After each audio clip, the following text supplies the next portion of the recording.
Selamat pagi jemaat yang dikasihi oleh Tuhan. Sebelum kita bersama-sama mendengarkan firman Tuhan, saya mengajak kita untuk merendahkan diri di hadapan Tuhan. Kita memohon pimpinan Roh Kudus untuk menolong kita. Mari kita bersama-sama berdoa. Engkau sungguh Bapa yang baik, Bapa yang mengasihi kami, Bapa yang mengerti keadaan kami, dan Bapa yang tidak pernah membiarkan kami berjalan sendirian. Saat ini Tuhan, ketika kami akan belajar kebenaran firman-Mu, kami percaya Engkau adalah Allah yang penuh dengan kemurahan hati, yang akan mengajarkan kepada kami kebenaran-kebenaran-Mu, yang menuntun kami kepada kehendak-kehendak-Mu. Saat ini Tuhan, dengan penuh kerendahan hati kami memohon kepadamu. Berbicaralah kepada kami ya Allah. Biarlah Roh Kudus-Mu sendiri yang akan memberikan kepada kami tuntunan dan hikmat-Mu untuk boleh mengerti akan kebenaran firman-Mu. Berbicaralah kepada kami ya Tuhan, karena kami siap mendengarkan. Hanya di dalam nama Tuhan Yesus kami berdoa dan bersyukur. Amin. Mari Bapak Ibu yang dikasihi oleh Tuhan, saya mengajak kita untuk membuka satu bagian firman Tuhan di dalam kitab Markus. Kita akan membaca dari Injil Markus pasal yang keempat.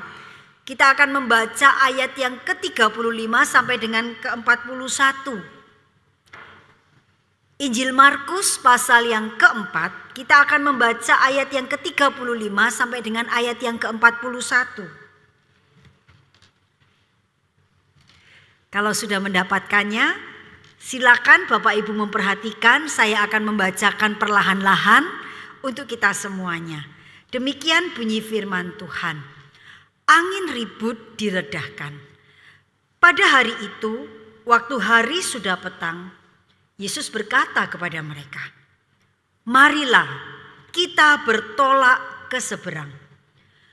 Mereka meninggalkan orang banyak itu lalu bertolak dan membawa Yesus beserta dengan mereka dalam perahu di mana Yesus telah duduk, dan perahu-perahu lain juga menyertai Dia. Lalu mengamuklah tofan yang sangat dahsyat dan ombak menyembur masuk ke dalam perahu, sehingga perahu itu mulai penuh dengan air. Pada waktu itu Yesus sedang tidur di buritan di sebuah tilam. Maka murid-muridnya membangunkan Dia dan berkata kepadanya, "Guru, Engkau tidak peduli kalau kita binasa." Ia pun bangun, menghardik angin itu dan berkata kepada danau itu, "Diam, tenanglah." Lalu angin itu reda dan danau itu menjadi teduh sekali. Lalu Ia berkata kepada mereka, "Mengapa kamu begitu takut? Mengapa kamu tidak percaya?" Mereka menjadi sangat takut dan berkata seorang kepada yang lain, "Siapa gerangan orang ini, sehingga angin dan danau pun taat kepadanya?"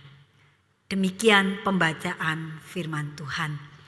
Bapak Ibu yang dikasihi oleh Tuhan, hari ini kita membaca sebuah kisah tentang Yesus meredakan angin ribut di Danau Galilea. Danau Galilea atau yang biasa juga disebut dengan nama Danau Genesaret atau Danau Kineret atau Danau Tiberias adalah sebuah danau air tawar ya, yang ukurannya tidak terlalu besar ya. Panjangnya dari utara ke selatan itu kira-kira 21 km. Lebarnya dari barat ke timur itu kira-kira 13 km.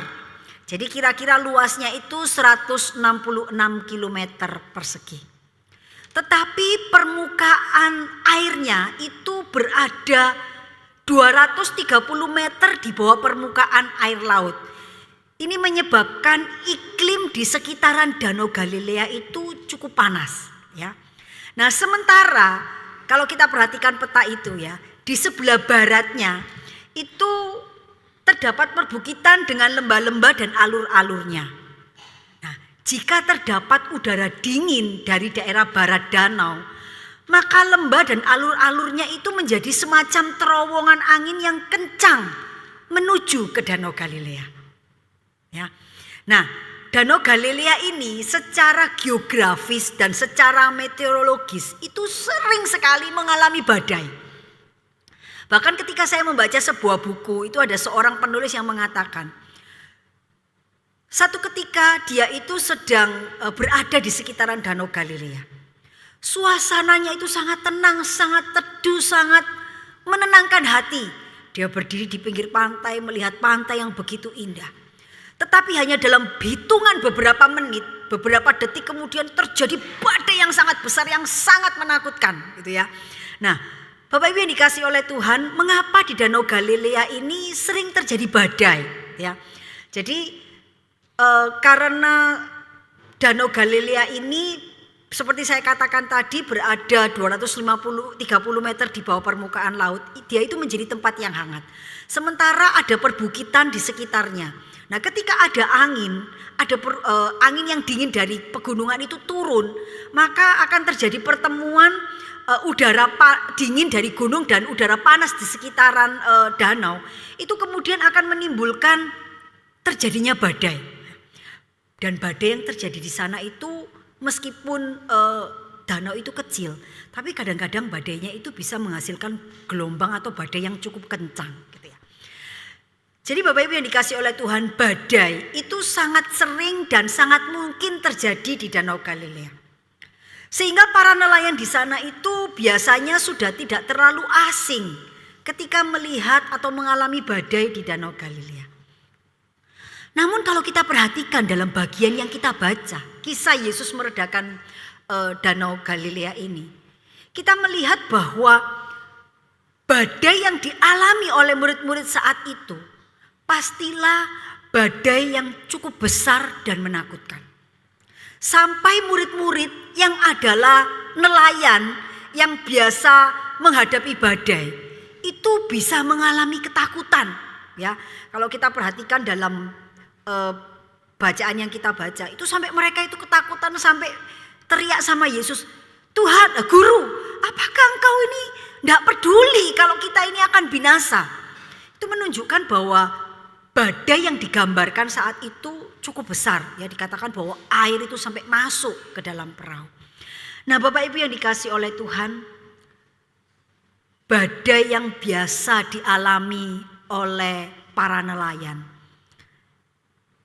ketika itu muncul dalam bentuk badai yang sangat besar, itu akan membuat mereka mengalami ketakutan. Ada 3 pelajaran penting yang bisa kita pelajari dari kisah Yesus meredakan badai ini. Yang pertama, pelajaran penting yang bisa kita pelajari adalah berjalan bersama Yesus itu bukan berarti hidup kita itu tanpa badai. Berjalan bersama Yesus bukan berarti tidak ada badai. Ketika saya membaca bagian ini, pesan pertama yang kuat yang saya dapatkan dari kisah ini adalah bahwa ketika kita mengikut Yesus, itu bukan berarti hidup kita itu tanpa masalah atau tanpa kesulitan. Hidup mengikut Yesus itu tidak membuat kita kebal dari badai kehidupan. Pada umumnya, orang Kristen, bahkan saya sendiri, dulunya juga berpikir, kalau saya itu ikut Yesus, ikut sungguh-sungguh, taat kepada pimpinannya, mengikuti perintahnya, mengikuti rencananya, hidup dalam kebenarannya, melakukan firman-Nya, menjauhi larangannya, maka saya itu yakin hidup saya itu akan baik-baik saja. Saya berpikir bahwa semuanya akan aman dan berjalan dengan lancar. Hidup di dalam kelimpahan berkat dan jauh dari hal-hal yang buruk. Tetapi ketika bagian ini mengajarkan kepada kita, ada sebuah kebenaran yang mengingatkan kepada kita bahwa hidup bersama Yesus itu bukan berarti kita terlepas dari badai dan kesulitan hidup. Ketika kita berpikir bahwa kalau kita ikut Yesus semuanya baik-baik saja, maka tidak heran kalau kita itu melihat ada orang Kristen yang hidupnya mengalami kesulitan, atau ketika kita itu mengalami kesulitan atau mengalami hal yang buruk, maka yang muncul dalam pikiran kita itu pasti gini, apa ya salahku ya? Apa yang aku lakukan yang berdosa yang membuat Tuhan itu menghukum aku? Pilihan-pilihan apa yang salah yang sudah kuambil yang tidak berkenan kepada Tuhan? Apakah jalan yang kupilih ini tidak sesuai dengan kehendak Tuhan? Mengapa ini terjadi? Mengapa Tuhan meninggalkan aku? Bukankah pertanyaan-pertanyaan semacam ini yang sering muncul ketika kita itu sedang ada dalam kesulitan atau sedang dalam persoalan? Bapak Ibu yang dikasihi oleh Tuhan, kita perlu belajar untuk tidak memaknai secara salah badai kehidupan atau penderitaan hidup yang sedang menghampiri hidup kita. Kisah Yesus meredakan angin ribut ini menunjukkan bahwa kehadiran Yesus di dalam perahu kehidupan kita itu bukan berarti perjalanan kehidupan kita itu tidak akan diserang badai. Atau kalau kita berpikir, kalau saya hidup sesuai dengan pimpinan Tuhan, maka hidup saya tidak akan diserang badai. Kalau kita memperhatikan bagian yang kita baca dengan cermat, di dalam Markus pasal 4 ayat yang ke-35, itu dikatakan demikian. Pada hari itu, waktu hari sudah petang, Yesus berkata kepada mereka, kepada murid-muridnya, marilah kita bertolak ke seberang. Jadi perjalanan yang sedang dilakukan murid-muridnya bersama Yesus ini adalah sebuah perjalanan yang inisiatifnya, yang perintahnya adalah perintah Yesus. Bukan maunya murid-muridnya, bukan pilihan muridnya, bukan karepe muridnya. Tetapi Yesus yang memerintahkan. Bapak Ibu yang dikasih oleh Tuhan, sebetulnya Yesus ini mau kemana gitu ya. Nah, kalau kita lihat peta, ya ini peta daerah Yesus melayani. Yesus itu pada saat melakukan pelayanan itu ada di daerah Kaisarea, di daerah Kapernaum ya. Bapak Ibu bisa lihat di sana ya, di daerah Kapernaum agak ke atas begitu ya, dekat nomor 3 itu ya. Nah, Yesus itu melakukan mujizat di Kapernaum, kemudian dia mengajar di pinggir pantai sekitaran Kapernaum itu ya. Nah, kemudian Yesus itu mengajak mereka nyebrang kemana sebetulnya? Kalau Bapak Ibu perhatikan pasal yang selanjutnya, yaitu pasal ke-5, itu Yesus menyembuhkan orang yang kerasukan setan di daerah Gadara, atau yang kadang juga disebut dengan Gerasa. Ya. Jadi Yesus itu menyeberang gitu ya, dari Kapernaum nyebrang ke daerah Gadara untuk menyembuhkan seorang yang kerasukan setan. Jadi sebetulnya Yesus ini memang punya misi. Dia akan melakukan sesuatu dan dia mengajak murid-muridnya menyertai. Jadi kita tahu bahwa perjalanan menyeberang Danau Galilea itu adalah mengikuti perintah dan pimpinan Tuhan Yesus. Dan Yesus sendiri juga ada di dalam perahu itu. Fakta ini menunjukkan dan mengajarkan kepada kita bahwa ketika Yesus bersama-sama dengan kita, ketika kita ikut Yesus, hidup di dalam pimpinannya, itu bukan berarti kita kebal dari badai kehidupan. Berjalan bersama Yesus, hidup dalam pimpinannya, itu masih sangat mungkin bagi kita untuk menghadapi badai. Bapak Ibu yang dikasihi oleh Tuhan, minggu yang lalu saya beribadah di gereja Betani. Kebetulan pengkhotbahnya mengambil kutipan semacam ini. Dan saya lihat ini sangat cocok dengan firman Tuhan hari ini gitu ya. Dia mengatakan demikian, mengikut Yesus itu terasa sulit dan berat. Karena dia, Yesus, bisa membawamu ke tempat di mana kamu tidak ingin pergi ke sana. Dia bisa menolak apa yang ingin kau dapatkan. Atau dia bisa tampak tidak peduli saat kau membutuhkannya. Bahkan terkadang dia membuat sulit orang yang ingin mengikut dia. Pernah enggak ngalami yang begini? Tuhan mengajak kita, memerintahkan kita melakukan sesuatu yang sebetulnya kita enggak mau.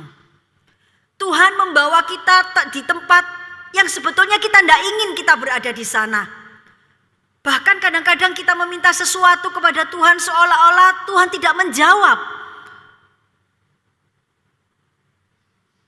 Bahkan kadang Dia membuat kita itu mengalami kesulitan saat mau ikut Dia dengan sungguh-sungguh. Bapak Ibu yang dikasihi oleh Tuhan, Yesus sendiri pernah berkata, jika engkau mengikut aku, kau harus menyangkal diri dan memikul salib. Mengikut Yesus memang bukan perkara yang mudah. Mengikut Yesus bukan berarti semuanya lancar. Tetapi tidak ada sesuatu pun yang terjadi di dalam kehidupan kita itu yang lolos dari perhatiannya. Tidak ada sesuatu pun yang terjadi dalam hidup kita itu yang di luar kontrol Allah. Tidak ada sesuatu pun yang terjadi di dalam kehidupan kita itu yang Allah tidak tahu. Dan yang pasti tidak ada sesuatu pun yang Allah izinkan terjadi di dalam kehidupan kita itu yang tidak mendatangkan kebaikan bagi kita. Ketika kita taat dan mengikuti rencana Allah. Allah terlalu berhikmat untuk melakukan yang salah dengan hidup kita. Segala hal yang terjadi dalam hidup kita itu akan mendatangkan kebaikan bagi kita. Meskipun di dalam prosesnya kadangkala kita tidak memahaminya. Ini adalah pelajaran penting pertama yang perlu kita ingat dari bagian ini. Yaitu bahwa ketika kita mengikut Yesus, itu bukan berarti hidup kita itu akan selalu lancar tanpa persoalan, tanpa kesulitan. Kalau kita hidup mengikut Dia dan mentaati pimpinannya, itu bukan berarti semuanya akan baik-baik saja. Ketika kita ikut Yesus, ketika kita bersama-sama dengan Yesus, badai masih mungkin datang. Maka pada pelajaran selanjutnya yang bisa kita pelajari adalah bahwa bersama Yesus kita itu bisa melewati badai. Bersama Yesus kita bisa melewati badai. Bapak Ibu yang dikasihi oleh Tuhan, sebelumnya saya mengatakan ikut Yesus, berjalan bersama Yesus, mentaati Yesus itu bukan berarti hidup kita tanpa badai atau tanpa kesulitan. Mungkin ada di antara kita yang di dalam hati itu batin, ya, batin atau gremeng gitu. Lah kalau ikut Yesus hidup tetap sulit, tetap mengalami badai. Lalu apa untungnya saya itu ikut Yesus? Apa gunanya saya ikut Yesus? Apa manfaatnya saya ikut Yesus? Yo podo ae, yo soro, yo sulit, yo ngalami masalah, yo ngalami kesulitan, ngalami badai. Terus apa untungnya aku ikut Yesus itu apa? Bapak Ibu yang dikasihi oleh Tuhan, semua orang di dunia ini yang ikut Yesus maupun yang tidak ikut Yesus, selama mereka ada di dalam dunia ini, mereka masih dan mungkin terus mengalami badai kehidupan. Dan semua orang baik yang mengikut Yesus ataupun tidak mengikut Yesus akan mengalami yang namanya badai kehidupan. Badai kehidupan yang dihadapi oleh kita itu bisa macam-macam, ya. Bisa berupa kesulitan hidup, bisa berupa sakit penyakit, bisa berupa kesulitan dalam rumah tangga, bisa berupa kesulitan ekonomi. Badai kehidupan ini bisa terjadi disebabkan karena banyak hal. Badai itu bisa terjadi dalam hidup kita karena pilihan-pilihan hidup yang salah. Sekalipun kita ini anak Tuhan, hukum alam atau hukum natur itu akan terus terjadi. Artinya apa? Kalau kita ini meskipun kita ini anaknya Tuhan Yesus, meskipun kita itu percaya Tuhan Yesus, tapi kalau cara hidup kita itu tidak benar, misalnya tidak menjaga kesehatan, makannya ngawur, nggak pernah olahraga, nggak pernah ngatur hidup yang sehat, ya jangan kaget kalau kemudian kita itu sakit, ya. Kadang-kadang kesulitan masalah itu muncul dalam hidup kita karena pilihan-pilihan yang salah. Misalnya di dalam bisnis, kita kurang bijaksana, kurang perhitungan, gegabah. bisa saja usaha kita kemudian menjadi gagal. Atau ketika hubungan kita dengan anak-anak kita tidak terlalu baik. Atau hubungan kita dengan pasangan kita tidak terlalu baik. Mungkin karena cara kita bersikap kepada pasangan kita. Atau cara kita mendidik anak kita kurang tepat. Itu bisa menimbulkan permasalahan dan kesulitan di dalam kehidupan kita. Badai kehidupan juga bisa datang akibat dosa-dosa yang kita lakukan. Ketika kita bekerja tidak jujur, orang tidak mempercayai kita.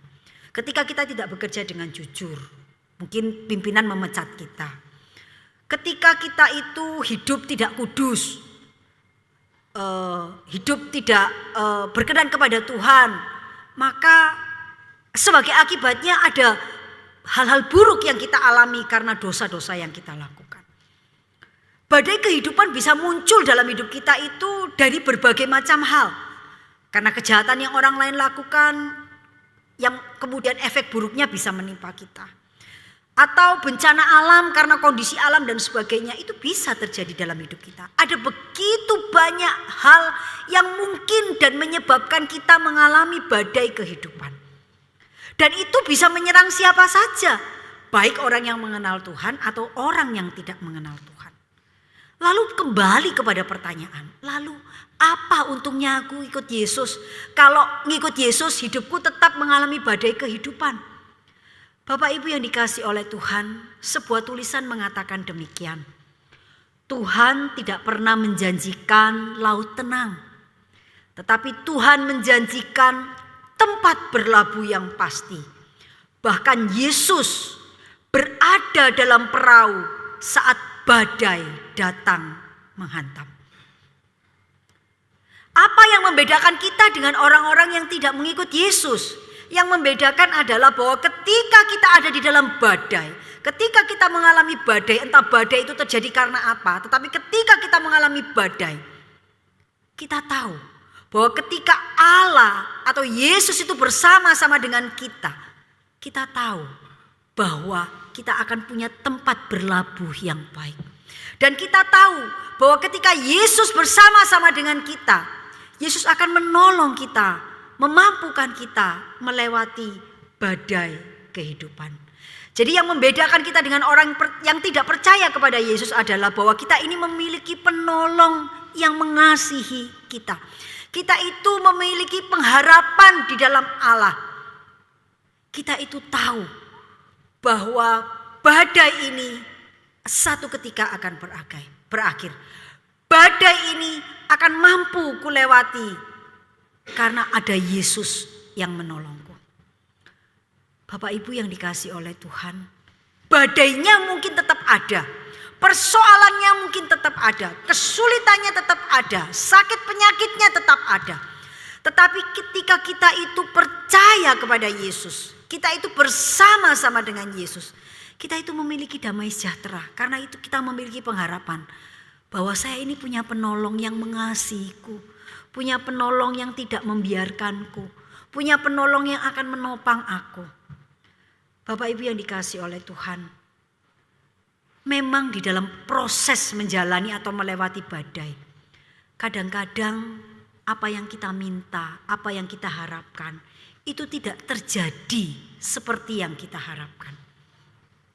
Kalau kita perhatikan di dalam Markus 4 ayat 40 dikatakan, mengapa kamu begitu takut? Mengapa kamu tidak percaya?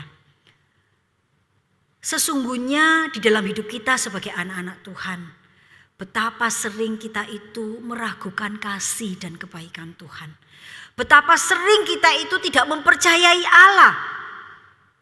Berapa sering kita mengatakan, Tuhan kok tidak peduli ya?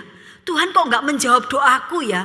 Tuhan kok enggak mengasihi aku ya? Tuhan kok membiarkan aku melalui semuanya ini sendirian ya? Rasanya Allah enggak menjawab doa-doaku. Betapa sering kita menganggap Allah tidak menjawab atau menyertai kita ketika kita melewati badai. Bapak Ibu yang dikasihi oleh Tuhan, jika saat ini kita sedang menghadapi badai besar dalam hidup kita, ingatlah kebenaran ini. Yang pertama, bahwa Allah itu adalah Allah yang independen. Dia itu tidak dipengaruhi oleh apapun. Dia melakukan sesuatu adalah dalam hikmatnya. Tidak bergantung tindakan kita. Tidak bergantung reaksi kita. Dia di dalam hikmatnya. Dia itu Allah yang independen. Dia akan melakukan apa yang menjadi kehendaknya yang baik untuk kita. Allah itu tidak pernah salah. Di dalam keindependenannya yang tidak bergantung kepada apapun. Allah itu tidak pernah salah. Allah itu Allah yang baik. Allah itu Allah yang mengasihi kita. Allah di dalam keindependenannya yang independennya itu yang tidak dipengaruhi oleh apapun. Dia itu Allah yang penuh kasih. Dia itu mengasihi kita. Ia ingin memberikan yang terbaik kepada kita. Karena itu ketika kita ada di dalam badai besar, kita tidak bisa melihat arah. Kita tidak tahu di mana kapalku ini akan berlabuh. Percayalah bahwa Allah itu mengasihi kita. Dia itu Allah yang akan mendatangkan kebaikan di dalam hidup kita. Bapak Ibu yang dikasihi oleh Tuhan, mengingat kebenaran ini kadang tidak mudah ketika kita ada di dalam badai kehidupan. Ketika menyiapkan bagian ini, Allah itu sungguh-sungguh sedang mengajar saya untuk mempercayai Allah ketika ada di dalam badai. Satu minggu ini, papa saya sedang berobat di luar Surabaya. Tujuannya untuk berobat. Tapi ketika ada sampai di tempat tujuan, itu kondisinya drop dan kemudian harus dirawat di rumah sakit. Kami tidak bisa ke sana, tidak bisa melakukan apa-apa. Saya merasa seolah-olah ada di dalam badai yang besar. Dan tidak tahu apa yang bisa dilakukan. Di dalam keterbatasan semacam itu, ketika saya berlutut di hadapan Tuhan tanpa bisa bicara. Kemudian hanya bisa terdiam, terduduk begitu ya. Dan kemudian saya mengatakan kepada Tuhan. Tuhan, saya ini sangat terbatas. Saya itu sangat mengasihi ayah saya. Tetapi saya percaya Engkau jauh lebih mengasihi ayah saya. Saya ingin yang paling baik untuk ayah saya. Tetapi saya percaya Engkau jauh lebih memberikan yang terbaik untuk papa saya. Tuhan, tak serahkan papaku ke dalam tangan-Mu. Karena aku menyerahkan dia ke dalam tangan yang paling tepat. Menyerahkan dia ke dalam tangan Allah yang paling baik. Yang tidak akan pernah salah. Dan saya bersyukur. Saya bisa melewati minggu ini dengan ketenangan hati. Saya bisa merasakan damai. Karena saya mengatakan, Tuhan, saya percaya bahwa di tengah badai ini Engkau ada. Engkau tidak membiarkan saya berjalan sendirian. Dan Engkau hadir melakukan sesuatu. Sepanjang minggu ini ada begitu banyak berita-berita yang terasa menjadi badai di dalam hidup saya gitu ya. Ketika hari Selasa pagi, kalau enggak Senin pagi atau Selasa pagi saya agak lupa. Tengah malam saya menerima telepon. Ada jemaat yang meninggal dunia. Seorang yang cukup dekat. Yang sebelumnya masih sehat. Kemudian kemarin mendengar kabar ada yang sakit, harus masuk ICU. Saya tidak bisa masuk, tidak bisa mendoakan, hanya bisa di luar bersama dengan keluarganya. Ditunjukkan fotonya yang sudah pakai ventilator.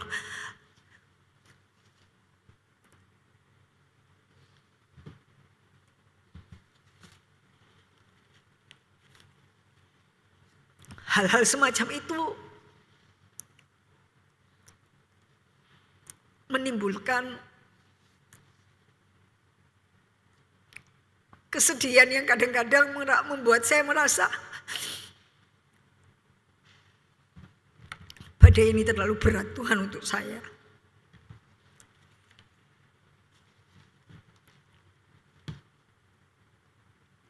Tetapi Tuhan mengatakan, aku bersama-sama dengan engkau. Semalam dapat berita lagi ada yang meninggal dunia.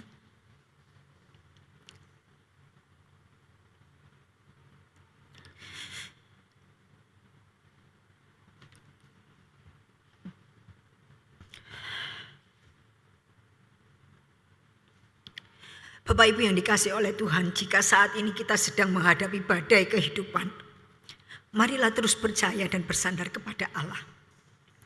Jangan pernah kehilangan iman kita. Jangan pernah menyerah. Jangan pernah berhenti berharap.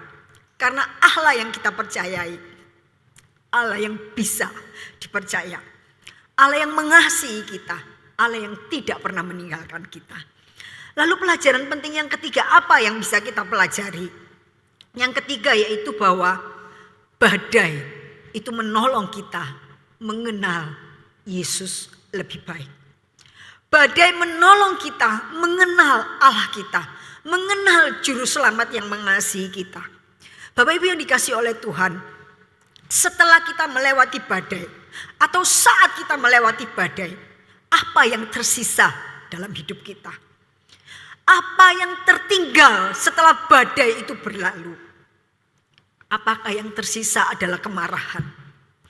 Apakah yang tersisa adalah kekecewaan? Apakah yang tersisa adalah kepahitan? Atau keputusan untuk meninggalkan Tuhan? Jangan biarkan badai kehidupan menghancurkan iman kita. Jangan biarkan badai kehidupan membuat kita meninggalkan Tuhan.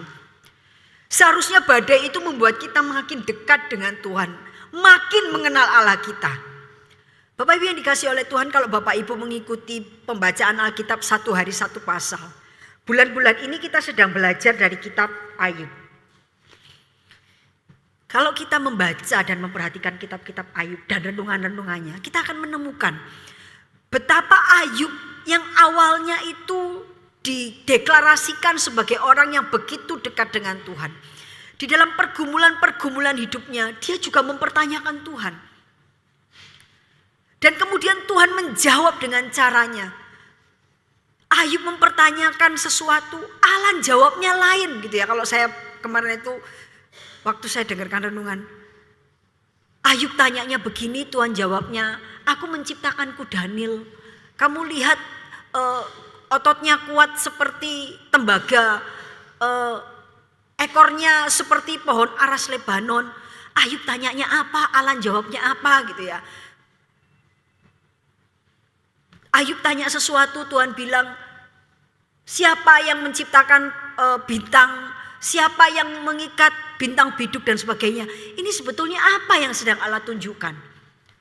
Sebetulnya Allah ingin berkata,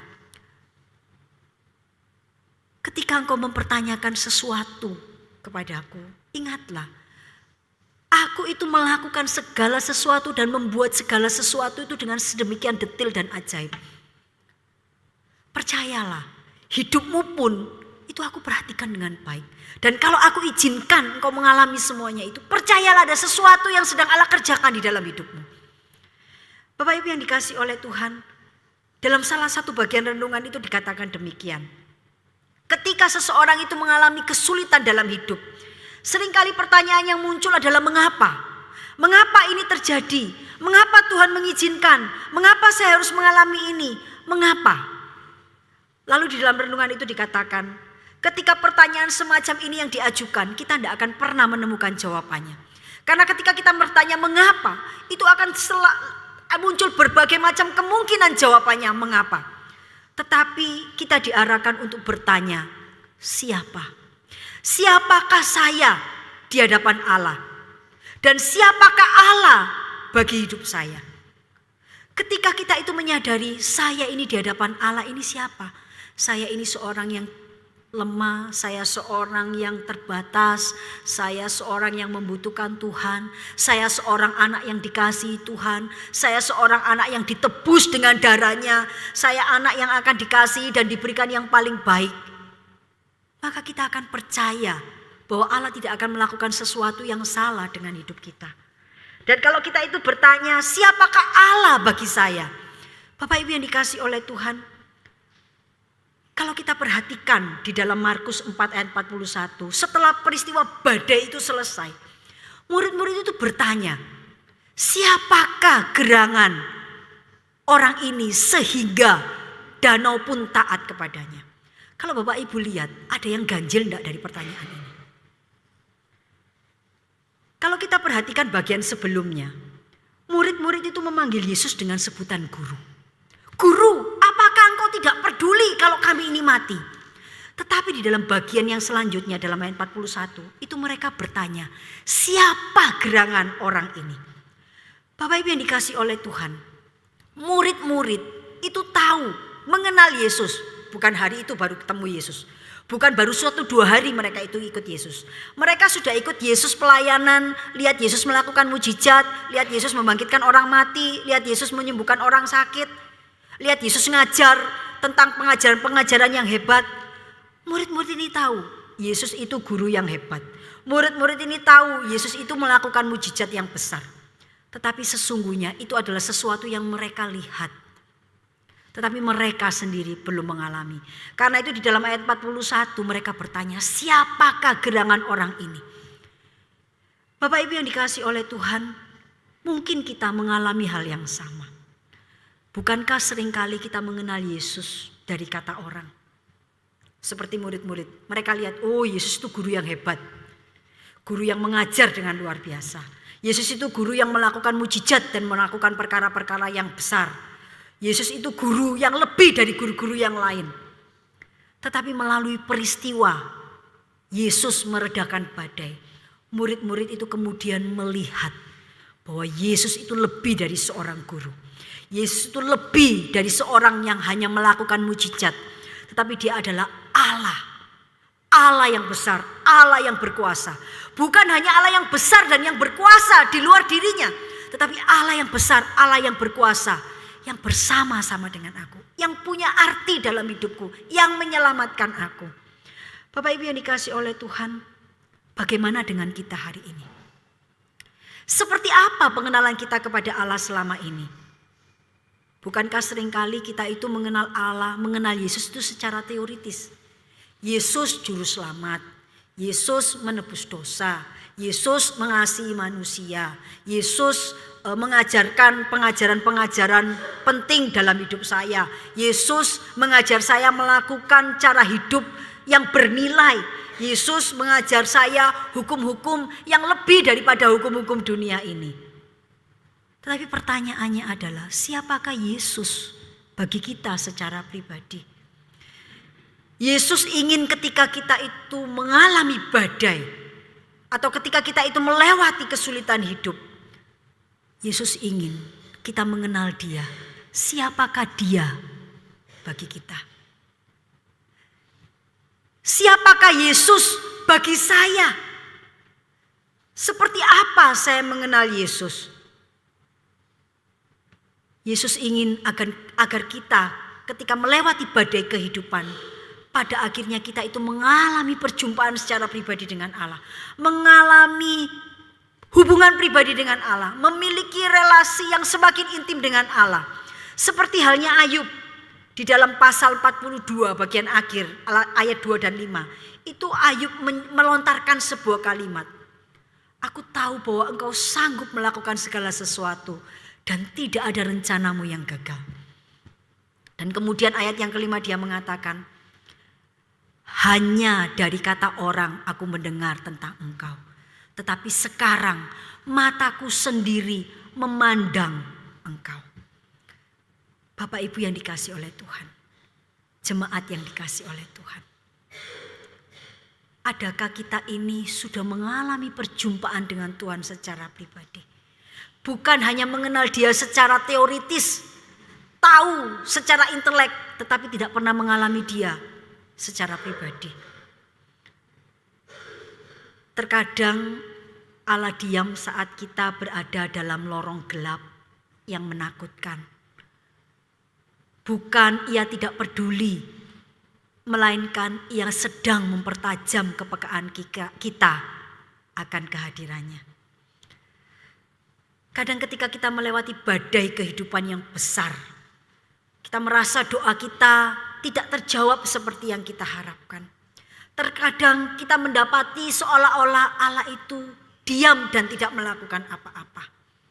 Percayalah, sesungguhnya Dia beserta dengan kita. Dia diam untuk menolong kita, mempertajam kepekaan kita akan kehadirannya. Bapak Ibu yang dikasih oleh Tuhan, pada akhirnya Allah itu hanya ingin bahwa kita anak-anaknya itu memiliki hubungan yang dekat dengan Dia. Allah itu ingin kita itu menyadari keberadaannya. Allah itu ingin kita menyadari keberadaan kita. Siapa kita dan siapa Allah. Kita adalah anak yang dikasihi. Kita adalah anak yang dicintai. Kita adalah anak yang ditebus oleh darahnya. Kita adalah anak yang akan selalu diberikan yang terbaik. Dia adalah Allah yang besar. Dia adalah Allah yang kasih. Dia adalah Allah yang tidak pernah salah. Dia adalah Allah yang mengasihi kita secara pribadi. Jika kita selalu menyadari fakta ini, maka ketika badai itu datang dalam hidup kita, kita tahu kepada siapa kita berpegang. Kita tahu bahwa Allah yang kita percaya itu Allah yang bisa diandalkan. Bukan hanya bisa diandalkan, Dia itu Allah yang mengasihi kita. Setiap kali ketika kita ada dalam badai yang besar atau ada dalam kesulitan yang besar, ingatlah kebenaran ini, bahwa saya tidak berjalan sendirian.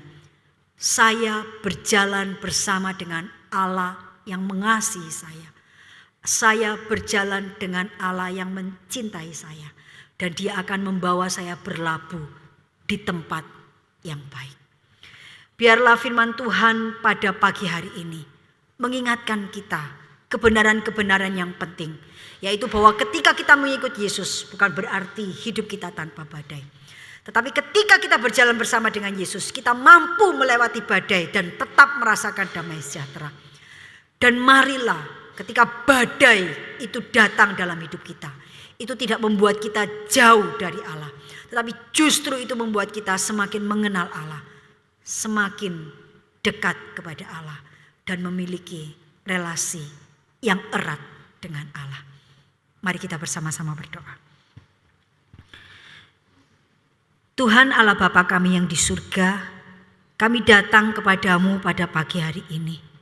Bersyukur dan berterima kasih karena Engkau mengingatkan kami, mengajarkan kepada kami kebenaran-kebenaran penting di dalam hidup kami.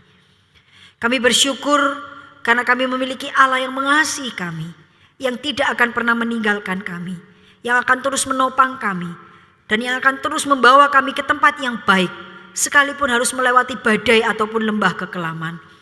Tolonglah kami ya Tuhan, agar badai dan kesulitan-kesulitan itu tidak membuat kami jauh dari Allah.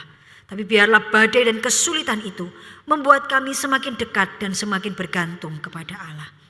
Terima kasih Bapa di surga. Hanya di dalam nama Tuhan Yesus kami berdoa dan bersyukur. Amin.